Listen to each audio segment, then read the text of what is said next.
Y si hay chicos todavía en casa y estaban viendo esto, quizás requieran el diálogo con los papás, ¿no? Decirle los delincuentes, no estamos apoyando, no estamos defendiendo a los delincuentes, no es esa la intención. Pero explicarles, los papás, a los chicos, que las cárceles son para alejar justamente a los delincuentes de la sociedad porque han sido condenados a estar aislados durante determinado tiempo. Lo decide un juez de la Constitución, de la democracia. Pero no que los castiguen, no que los torturen, no que los golpeen, eso no forma parte de la condena, y eso es lo que está mal, y eso es lo que estamos denunciando, y las imágenes son por demás elocuentes. Luis Alén es subsecretario de Protección de los Derechos Humanos de la Secretaría justamente de Derechos Humanos de la Nación. Le damos la bienvenida, le agradecemos su presencia aquí. ¿Está correcto lo que dije? Sí, por supuesto. En realidad, el hecho de que una persona esté privada de su libertad por decisión de un juez no la priva de ningún otro derecho que no sea ese, la libertad.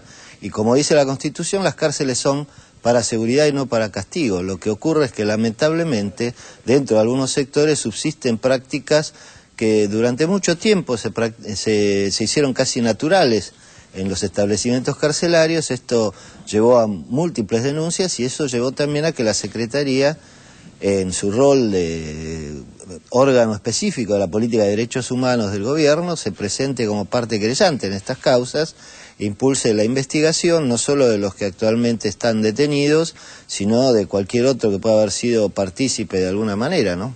Muchas veces uno peca de ingenuo, ¿no? Y observa las cosas que lo sorprenden, sobre todo cuando son imágenes, porque la imagen tiene una fortaleza que quizás la información escrita no la supera, ¿verdad?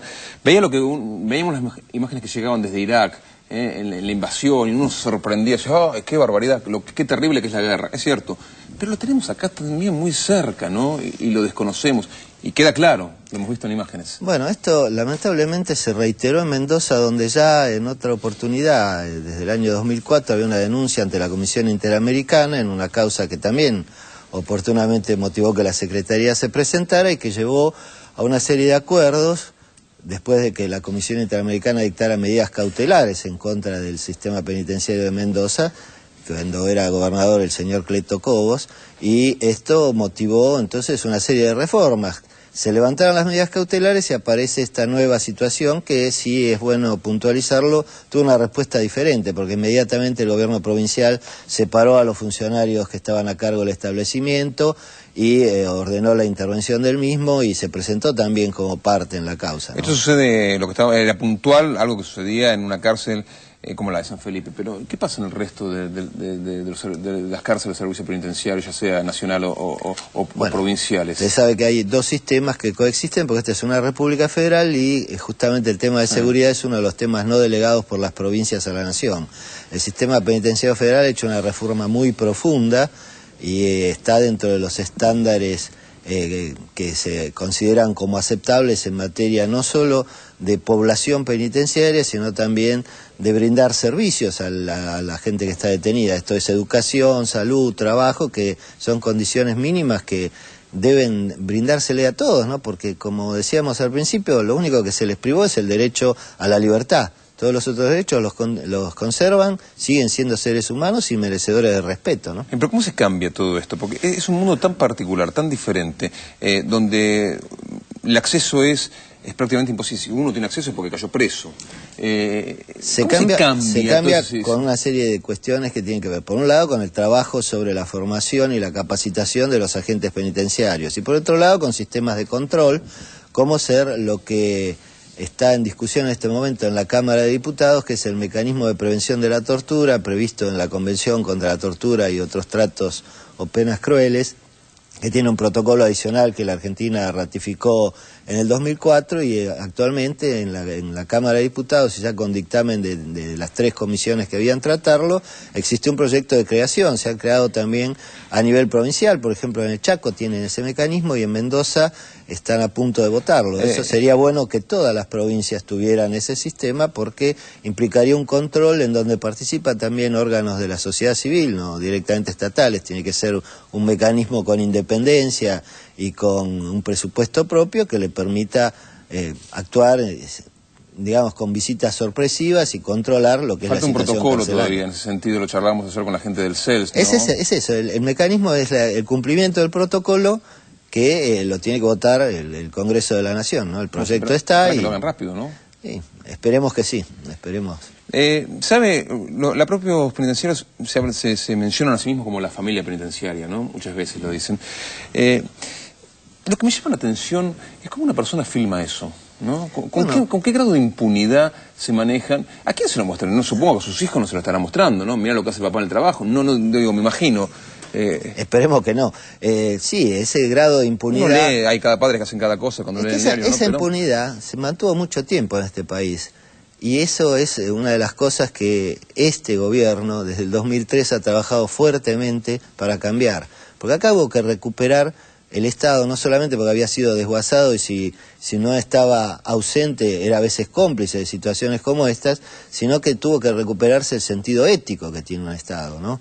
Es decir, la finalidad del Estado es controlar todo esto, es garantizar los derechos de todos los ciudadanos y no ser partícipe en sus violaciones. Bueno, en esto, esa impunidad que se cultivó durante tanto tiempo, que tuvimos a los responsables de los mayores crímenes de nuestra historia en libertad... Caminando por la calle, ¿no? Claro, da como resultado estas conductas, ¿no? Y esta forma desvergonzada de filmarse como si fuera un hecho heroico, ¿no? Bueno, seguimos horrorizándonos porque son cosas que salen a la luz, ¿no?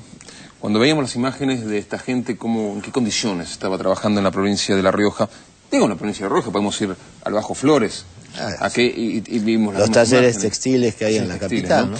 Pero acá estamos hablando de un hombre que tiene una exposición pública importante, que muestra una imagen desde su punto de vista político de una manera, y después tiene negocios, tendrá que decidirlo la justicia, pero poco claros, ¿no? Estamos hablando del diputado Olmedo, el diputado salteño, y de esto que se ha descubierto en la provincia de La Rioja con personal que estaba, no digo en situación de esclavos, pero en condiciones realmente paupérrimas. Bueno, sí, ese es otro de los aspectos más crueles, ¿no?, que hemos tenido noticias este tiempo. Y también tiene que ver con esto que decía de la recuperación del rol del Estado, porque esto, con un Estado como el de la década del 90, del neoliberalismo más feroz, hubiera sido imposible. Es decir, solo un Estado presente puede detectar estas cosas.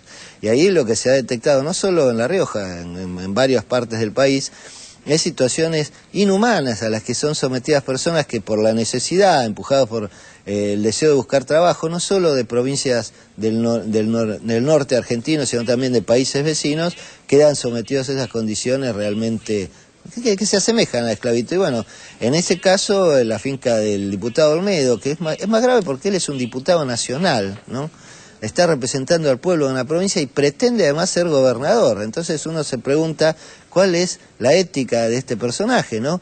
El hecho es grave, ¿no? Pero digo, lo hace más grave todavía el hecho de... Por supuesto, es decir, si usted pretende ser, primero, representa al pueblo de una provincia y además pretende ser gobernador de esa provincia, bueno, me imagino lo que podría pasar en Salta si este sujeto fuera electo, ¿no? Bueno, no sé qué va a pasar en Salta, sé lo que puede llegar a pasar en La Rioja porque un juez lo ha citado justamente Olmedo a declarar por este tema. Sí, el juez federal de La Rioja ha ordenado que comparezca a prestar declaración indagatoria la semana próxima, el jueves 17, y bueno, ahí tendrá que dar las explicaciones sobre el tema, ¿no? Es decir, lo que hasta ahora ha dicho públicamente, casi uno diría que es una confesión, porque se lo escuchó decir de que en las provincias de donde eran originarios los trabajadores estaban peor, ¿no? Como si eso justificara que se los sometiera a esas condiciones, ¿no? Bueno, son todos temas que me parece que hay que estar muy atentos, no olvidarse, porque pasan los temas y a veces quedan en el olvido. Sí, a veces la multiplicidad de las noticias, claro, y de las cuestiones, de las cosas que pasan, hacen que pasen a un segundo plano cuando son cuestiones graves